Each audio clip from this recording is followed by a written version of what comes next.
पाक्यो झर्यो भुइँभरि नोक्सान हुन्छ सदुपयोग हुनु पाएन अनि हामीले त्यही भएर खानालाई ठिक्क 1-2 बोट मात्रै रोपेका छौँ अब जस्तै अलि धेरै बिक्री हुने भए बजार भाउ पाउने भएपछि अब रोप्नलाई नि गाह्रो छैन 10-15 बिरुवा रोपे पनि हुन्थ्यो आम्दानीको स्रोत बन्थ्यो त्यसमा खै आम्दानीको स्रोत केही छैन त्यही भएर खानालाई जति पनि हुन्छ खाएर पनि त्यो हामीले नसकेर त भुइँमा झरेर कुहिएर बस्या हुन्छ त्यही यो नोक्सान भइरहेछ खेरागाखा यहाँ स्याउ पनि हुन्छ स्याउको सम्भावना मैले देखाएको छु अनि किवीको राम्रै सम्भावना छ अलैची यहाँ थियो यी मरेले सके धेरै वर्ष भयो पहिला राम्रो फलेको हो अब उखु त हुन्छ उखु कागती बढी त्यही हो कागती नभन्ने लायो कागती चाहिँ हुन्थ्यो कागती पनि लामो समय लाग्ने भयो कागतीलाई फल्नलाई 12-13 वर्ष भएपछि बल्ल फल्न सुरु हुन्छ नि त्यही त अब नगरी के सबै चिज हुन्छ तर बजार चाहिँ भाउ चाहिँ छैन बजार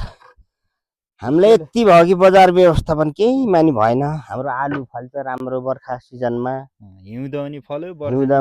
हिउँदमा लगभग शीतले अलिकति तङ गर्छ हजुर समय मिलाएर रोप्यो भने त हुन्छ हुन त समय मिलाउनु पर्छ हजुर कोही त्यो पनि त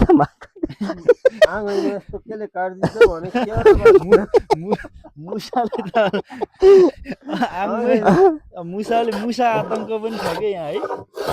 मुसाको प्रकोप छ बेला बेलामा बँदेल लाग्छ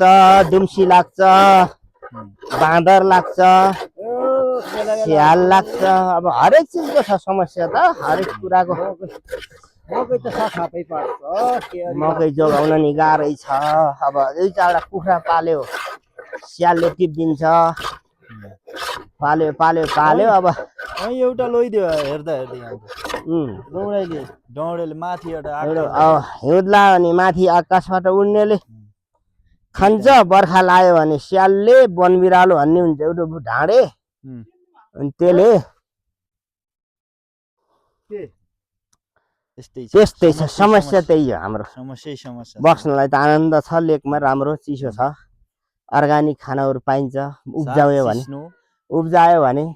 उब्जाएन भने त तराईकै बोकेर खाने हो अनि मेहनत गर्यो भने नहुने चिज केही छैन फल्छ हरेक चिज हुन्छ यस आम्दानीको स्रोतहरू धेरै छन् स्रोत छ बजारीकरण भएन त्यही भन्ने त सरकारले हामीलाई एउटा यति मात्रै गर्दै पुग्थ्यो कि तिमीहरू कृषकहरू उब्जाओ